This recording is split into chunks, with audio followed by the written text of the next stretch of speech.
आदरणीय कृष्णा सूक्ति जी राजकमल प्रकाशन के 65वें स्थापना दिवस पर मैं हाजिर हूँ। लंबे सब मौसमों के एकांत से गुजर कर आपकी सोबत में मैं गर्माहट महसूस कर रही हूँ। ये भी कहूँ कि आपके अदबी वजूद में मैं कुछ लोगों की किताबें के पन्ने देख रही हूँ और कुछ के शीर्षक भी। आपके कृतियों के कवर, ये हमारा काम है। एक पाठक के नाते कह रही हूँ, आपकी कृतियों के कवर और शीर्षक मुझ में जागृत हो रहे हैं। आप मेरी ताजगी का अंदाज़ा लगा सकते हैं। राजकमल प्रकाशन की 65वीं वर्षगांठ पर अशोक महेश्वरी साहब और राजकमल प्रकाशन के सजग कार्यकारी स्टाफ को मैं तहे दिल से शुभकामनाएं देती हूँ और मुबारकबाद भी। हम जानते हैं कि हमारी छोटी छोटी या बड़ी गलतियों को भी स्टाफ कैसे निपुणता से ठीक करता है। राजकमल प्रकाशक नहीं, वो हिंदी की जागरूक बौद्धिक संस्कृति का महत्वपूर्ण स्तंभ है। किसी भी कीमत पर इस तथ्य को याद रखना राजकमल के लिए ज़रूरी होगा।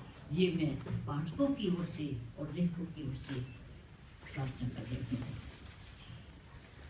राजकमल से प्रकाशित नए पुराने प्रतिष्ठित लेखकों को भी इस दिन याद करना जरूरी है। एक पुरानी जन्म तारीख की ओर से मैं उन्हें अपना बात देती हूँ।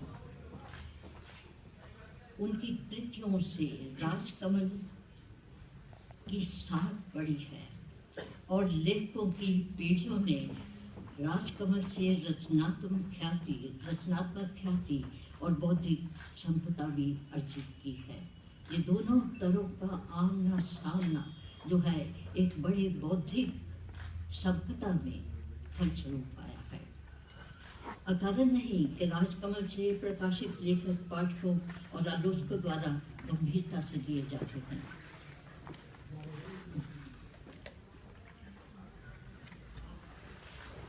ऐसे इस मुकाम पर पहुंचने वाले उन दो नामों को भी अपने तमाम लेखकीय सरोकारों की बात सोचकर हम बराबर याद करते हैं, जिसे अभी अशोक साहब ने भी याद किया है, ओम प्रकाश साहब और शीला सिंधु साहब। इन्होंने राजकमल को एक बौद्धिक संस्थान का स्वरूप दिया और वो सिर्फ बाजार का धंधा नहीं था। शब्द संस्कृति को एक कायदे से एक तालीम दी और एक तौफीक दी। हिंदी की उभरती साहित्यिक चेतना को मुखड़ा राजकमल दे दिया था। ये सब हम जानते हैं। मैं एक बहुत पुरानी जन्म तारीख हूँ, इसलिए पीछे लौट के जा सकती हूँ जब राजकमल कैनॉट प्रेस में हुआ करता था। ओम प्रकाश जी थे और लेखकों की गरिमा का पहचान को, प्रकाशक की व्यवहारिकता को सघन करने वाली शीला संधू साहिबा। अशोक साहब इस परंपरा को बड़े अच्छे से निभा रहे हैं, ये हमें कहना होगा। सर्जनात्मक बिरादरी अपनी संवेदन और सर्जनात्मक विशेषताओं के बल पर राजकमल से प्रकाशित होती रही है। लेखक होने के नाते इतना तो कहा ही जा सकता है कि इसका लेखक रचनात्मक संभावनाएं मात्र जीवन के सतही सामाजिक राजनीतिक यथार्थ से ही नहीं जुड़ती रहती, वो साहित्य और चिंतन के उस स्रोत से भी जुड़ी रहती हैं, उससे प्रभावित होती हैं जिसे लेखक बौद्धिक और भावनात्मक स्तर पर मानवीय सरोकारों, जिज्ञासा, मनन और उत्कंठा से अपनी गहराइयों में से जगाता है और उसे फिर पन्नों पे उतारता है। कुल मिलाकर अपने अस्तित्व और व्यक्तित्व की असाधारणता को साधारणता में जीता है। यही शायद प्रकाशक और लेखक के संबंधों की शुरुआत होती है।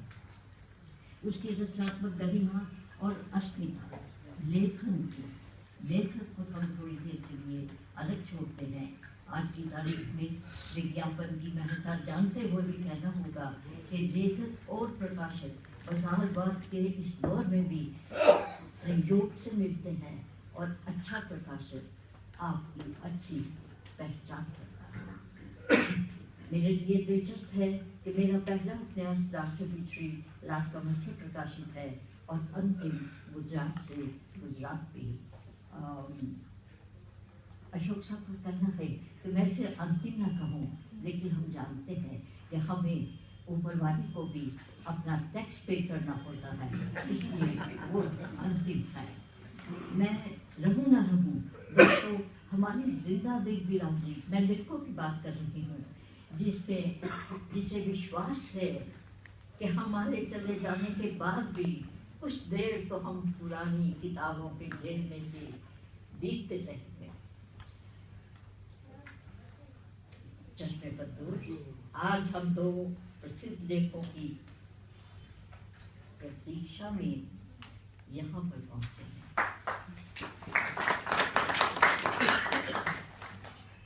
राजकमल हमारे जाने माने प्रबुद्धों को सम्मानित कर रहा है, जनाब कुमार साहेब और अखिलेश साहेब।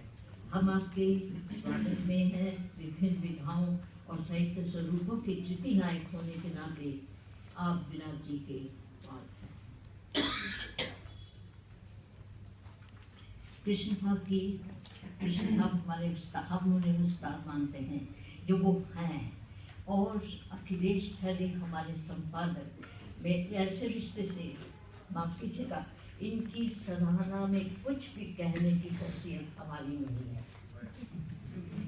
हमारा ध्यान इस ओर जा रहा है कि दुनिया भर के शोरगुल को अपने में जज़ब करके, अपने के जज़ब करके और एकांत में रचनात्मक लेखन और बाजार में काफी बड़ी है।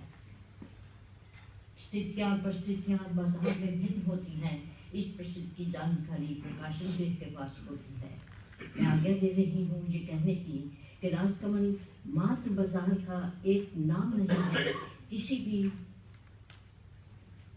हत्यारी हुई पुश्तैनी जायदाद भी नहीं है। इसके व्यापारी मुखड़े का उभार, उत्थान, उत्कर्ष लेखकों की समझ से, उनकी रचनात्मकता से है। इनकी दो कृतियों में चूड़ी बाजार में लड़की और निर्वाचन के चुनाव पर मैं उनको तहे दिल से मुबारकबाद देती हूँ। ये भी महसूस कर रही हूँ कि हमारी पुरानी पीढ़ी से हमारे अगले लोग बहुत आगे हैं और हमें इस पर गर्व है। रचनात्मक एक तीसरी आंख है इनके पास, जिसकी टटोल कभी चूकती नहीं है, और कृतियों की हमारी बहुत सी शुभकामनाएं। माफ कीजिएगा, थोड़ी सी बात कहनी मुझे बहुत जरूरी लग रही है, इसलिए आगे बढ़ रही हूँ। लेखक का लेखन संघर्ष और परिश्रम से जुड़ा है। सुकृत का प्रकाशन की गतिशीलता में अगर राजकमल में कुछ प्रतिशत लेखकों के शेयर हो, ये शेयर अगर दूसरी भाषाओं से हमें मिलता है, राजकमल देता है, तो राजकमल एक राष्ट्रीय संस्थान के रूप में अपने को प्रस्तुत करता है।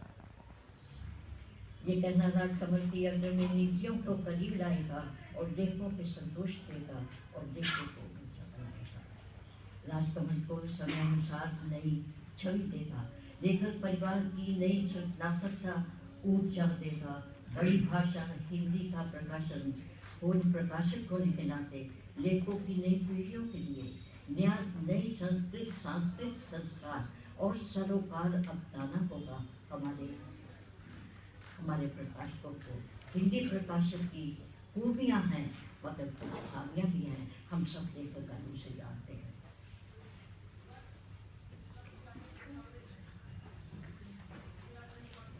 मुझे गर्व है अशोक साहब और राजकमल के नाम से मैं कह सकती हूँ कि मेरा पहला उपन्यास दार्शनिक जब निकष में प्रकाशित हुआ था, उसके बाद से लेकर मेरे प्रकाशक सिर्फ राजकमल ही रहे हैं। इसके लिए आपसे